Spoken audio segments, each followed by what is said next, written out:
Hey family, welcome back. You're tuned in to the Profit and Growth Hour here on Wdrbmedia, the voice of the community. I am Dr. Business. And I am your one and only Lady G.U.N.S, which means I am always greatness under no stipulation.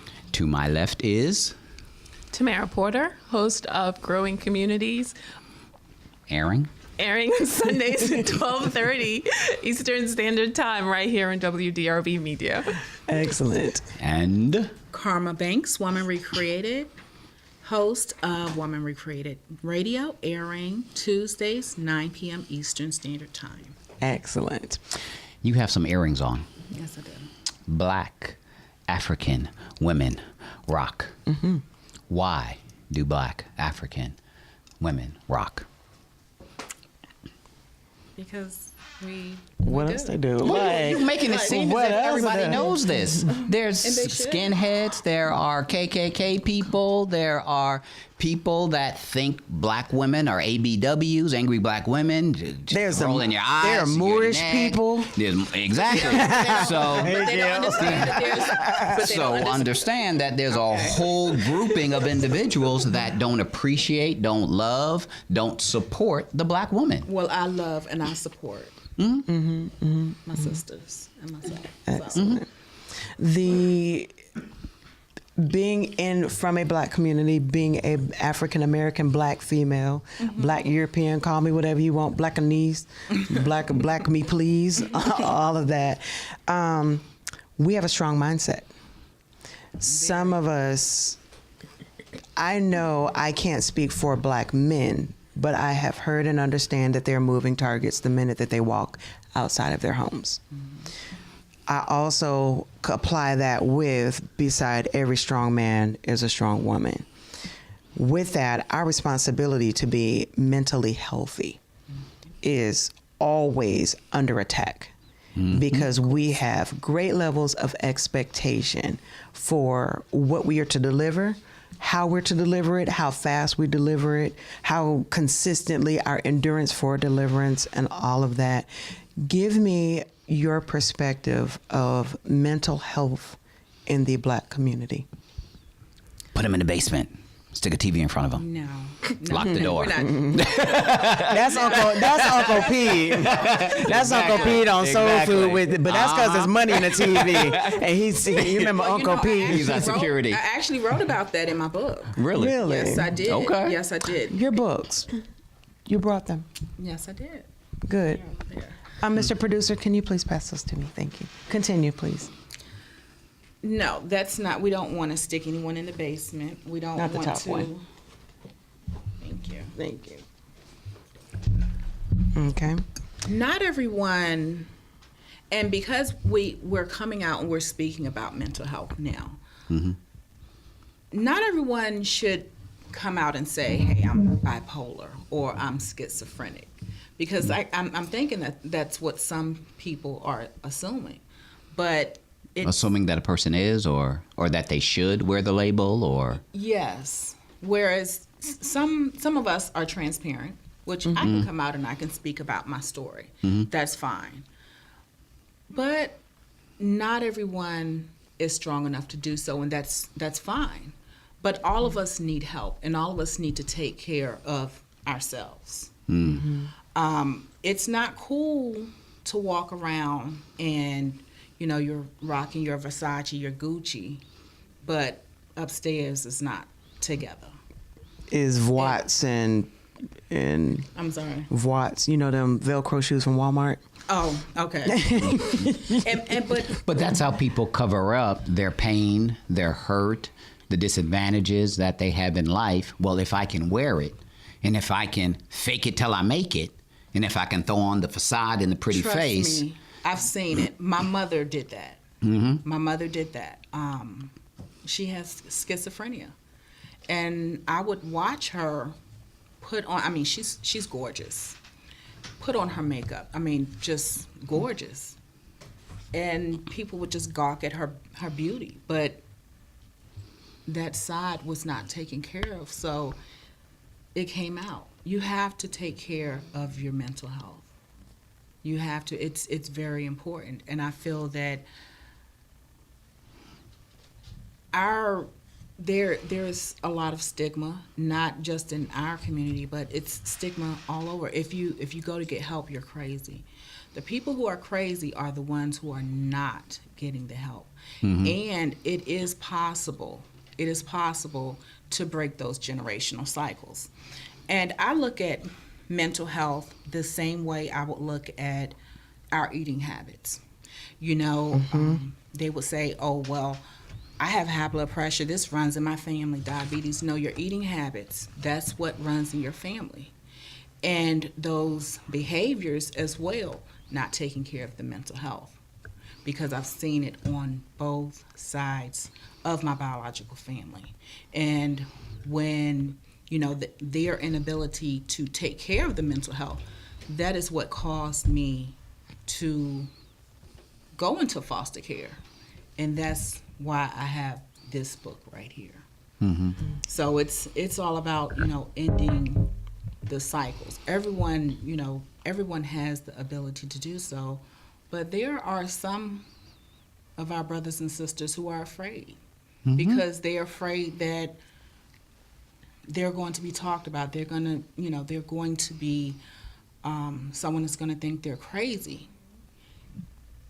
And what I want everyone to know is it's up to you to make informed decisions about your health, about your care. Just because a doctor diagnoses you or prescribes a medication doesn't mean that that is your diagnosis. Because I had one, we'll go back to my story. I had one doctor. I had taken my son, my oldest child was diagnosed with autism. And we went to one medical professional who tried to diagnose him with schizophrenia. Wow. That's crazy. I was meeting with a therapist, and he is trying to change how diagnoses are made when it comes to mental illness. Because he said, as a professional in this industry, I can tell you that I have misdiagnosed individuals, because at the end of the day, it's a person's opinion based upon their education. And more often than not, he said, in my profession, we get it wrong. So he has done studies over the past 20 years of individuals that have been diagnosed with certain illnesses, and somehow it links back to some type of biological something, whether it's mental or in the blood or something. So he has now drawn correlations between certain mental illnesses and lab work. So now he's taken the psychological and combining it with the biological in order to now substantiate a diagnosis.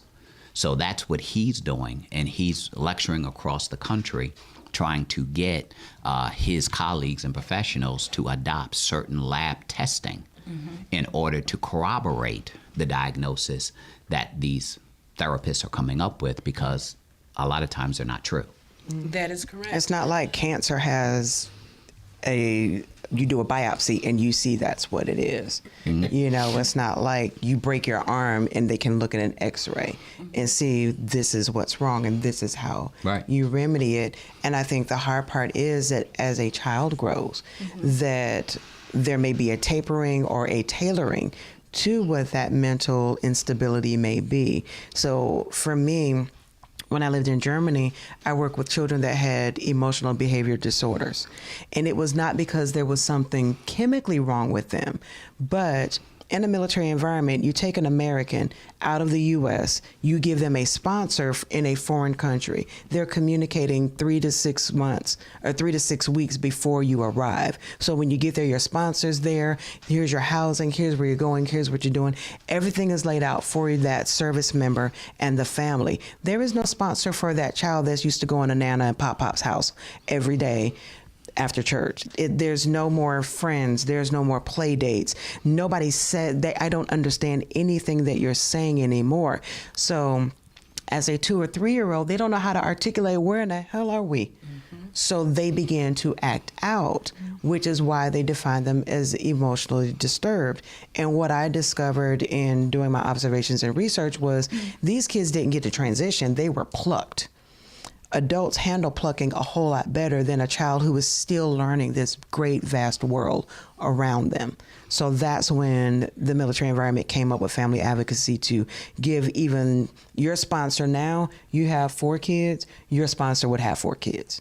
So they're matching you with someone that can help the whole family and not just you as the individual. So when they're diagnosed, once they understood, oh, okay, we've moved, and I had one kid, Nana and Pop-Pop came to visit.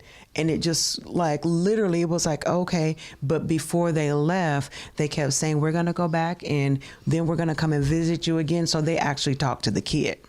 Nobody talks to a 2 or 3-year-old about life changes and what's happening. And then they want to diagnose them with ADD, ADHD, ABC, EFG, because all of a sudden now they're acting crazy. No, they don't know what just happened, and they don't know how to tell you, I don't know what just happened. And that is correct. If I had taken that one diagnosis, my son would be labeled as schizophrenic, as having schizophrenia, and he's just not. Wow. And I'm glad that I was smart enough to continue to take him to other doctors. Right, get other opinions. That he had, my son had many different doctors, and he actually had a panel of doctors up at Walter Reed Army Hospital. No one ever mentioned schizophrenia. Absolutely. Good. So, Tamara, I am way out of my league in this conversation, so I really have a question about people who are in the family where a family member has mental illness. Do you have, how do they cope? What do they do? How would who? The person who's related? Who's related but not diagnosed. Beat them. Well, Because that's what they used to do back in the day. Because we didn't understand mental illness. So we want to beat it out you. It's the devil in you. We gonna lay some anointing oil on church. you. We gonna go to woman thou art loosed. We gonna lay some blankets over top of you. We finna have a shut-in. Exactly. Exorcism. And a Tarian service. That's why I had this little mind traveling, because I had to cope.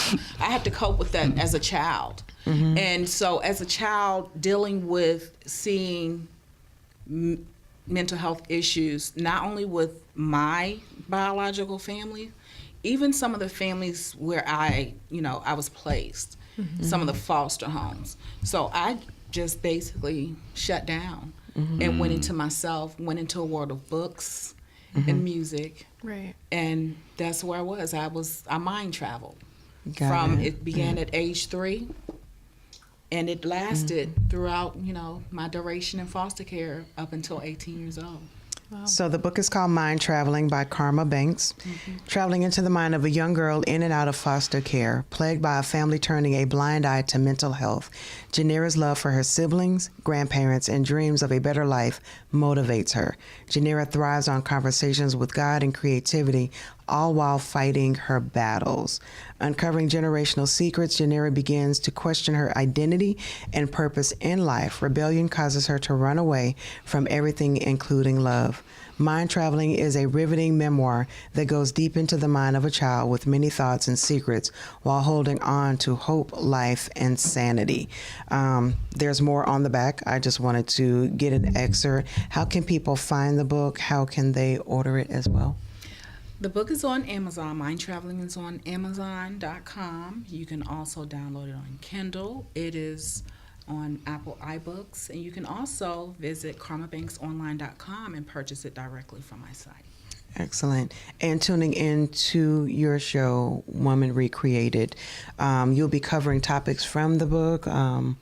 You'll be exploring other things with mental health. Most definitely. Literacy. Yes. And what else? Recipes? Because I know you can cook. Yep, indeed. So, yes. There's so much to talk about. There really is. Yes. Excellent. And they can tune in. Tune in Tuesday nights at 9 p.m. Eastern Standard Time. Excellent. Excellent. Family, you have been tuned in to the Profit and Growth Hour here on WDRB Media, The voice of the community. That's really Phenomenal. interesting. That's really, was really really interesting. Now, why do you say this was something that you're not used to?